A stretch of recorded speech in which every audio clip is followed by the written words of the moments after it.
Hi everybody and welcome back to another Legends of Runeterra video. So we just barely got the newest reveals from Legend of Runeterra. This has actually been pretty interesting. The newest champion, of course, is Soraka. We kind of guessed this from yesterday's card reveals and the new landmark, Star Spring, and all that stuff with healing. So kind of expected to see Soraka today along with some other healing cards.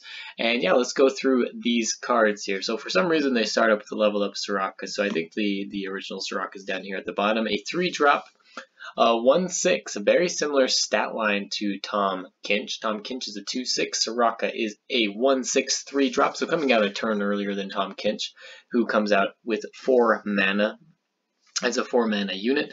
And it says here, support, it's kind of hard to read this. Support, heal me and my supported ally 4. And then in order to level her up, you've healed damaged allies 4 or more times. You've healed damaged allies 4 or more times, so this means that she does not need to see you heal them. So, I mean, there is a possibility to level her up before even putting her out. She levels up, puts her out, and then she's a support unit as well, which is pretty cool. So we're just adding more support units to the game. This grants us a lot of synergy in different aspects now. You could pair her with Tarek or with Lulu now for level ups.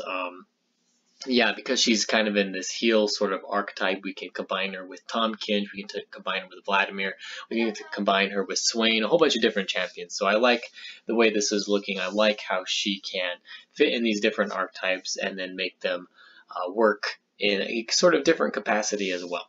Alright, so the level up condition I don't think is very hard, especially since we are including her in a Targon deck anyway. I mean, we've got so many gems. Gems will count as healing on their own. If she supports a unit, she's going to heal it. There's just a lot of ways to heal units now. Guiding Touch, Health Pot, Star Shaping, and then a couple of new cards. So yeah, I think that is going to be fairly easy to level her up. And then once she's leveled up, the first time you heal a damaged ally each round, draw 1. So this is another interesting aspect. Not really hard to level up Soraka. Once you do, every time you are healing an ally, you're drawing 1. So she can fit with the Twisted Fate potentially as well. And we have quite a few card draw options from Targon. Yeah, where we could create an interesting, I guess, duo with Twisted Fate Soraka. Guiding Touch will draw 1, Soraka's drawing 1, Pale Cascade is drawing cards, the Messenger is drawing cards, Messenger Sigil is drawing, or is creating more messengers. There's a possibility that the two could work together fairly well, so just keep that in mind too. I really like Soraka's design now. I really like the sort of different decks you're going to be able to build her into. And yeah, just makes for cool theory crafting, and yeah, I'm just pretty excited to try her out. Let's see here. So let's go on here. Soraka's signature spell is Wish. Slow speed spell, 3 cost. Let's see. Fully heal damaged allies. Shuffle a Soraka into your deck. Fully heal damaged allies. So this is everybody. It looks like you're fully healing all of your allies for 3 mana. Now it is an interactable spell. The cool thing about this though is that if you have multiple damaged allies, your opponent's not going to be able to take out all of them, right? So you're going to be able to get some heals off. At the very least, you're going to be able to get a heal off of like one of your units, right? So not too shabby.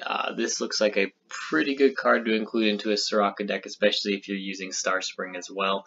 That's going to be able to help you get a secondary win condition. So yeah, you might not see this in decks without Star Spring as kind of a win condition, and you'll just have the spell when you have multiple Sorakas.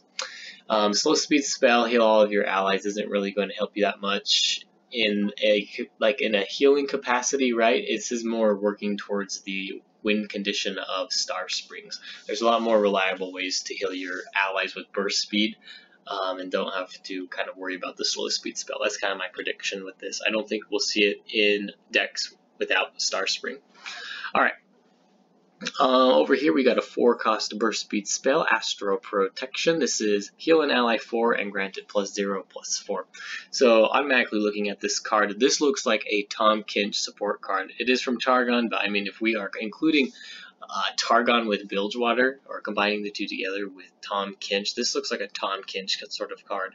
You are healing the ally 4, so if he's, if he's, what is it called? Consume. Well, I can't remember what the card is. Anyway, he's captured a unit with his spell, right? They're striking him before he goes in, so he's going to be injured, so you can heal them with this Astro Protection, as well as granting your unit +0, +4. So this kind of adds on. You won't see the, I think, granted. No, that could be.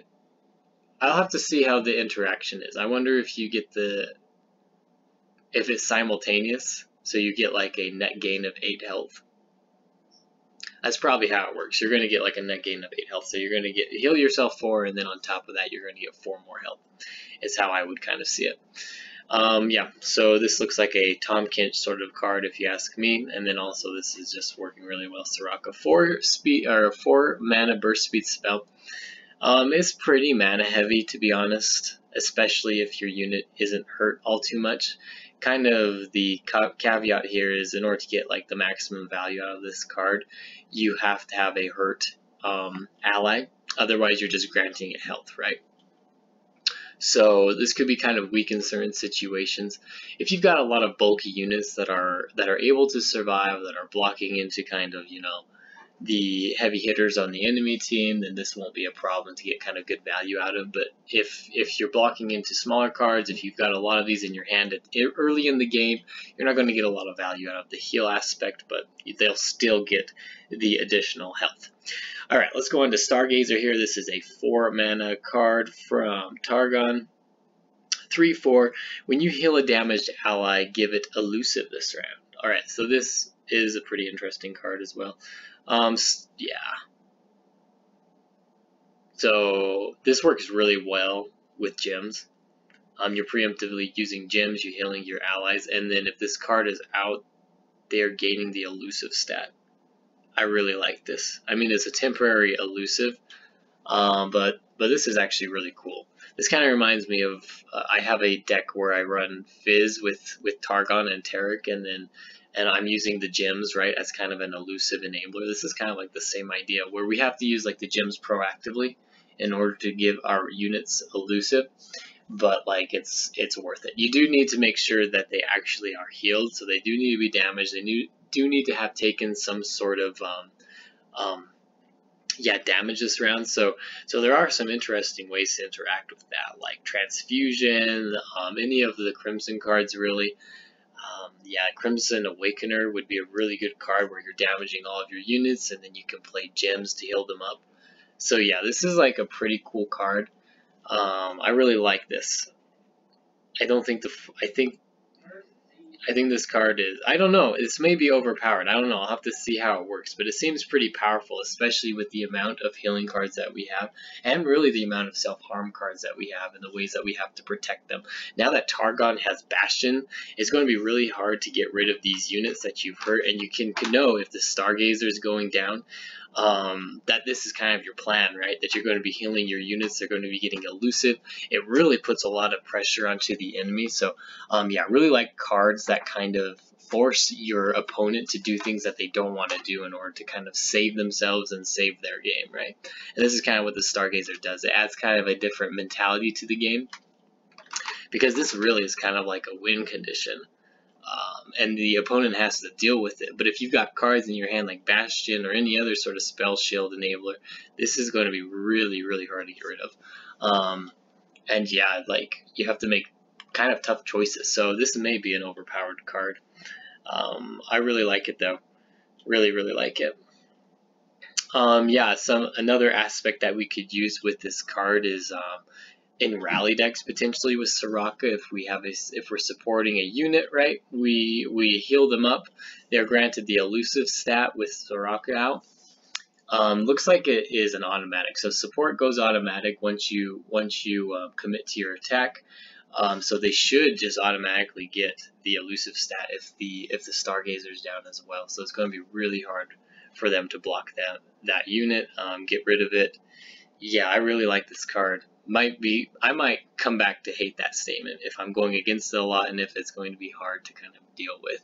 Targon itself is seeming like a pretty powerful region right now with all of the new cards and changes that they've made recently. So yeah, pretty excited.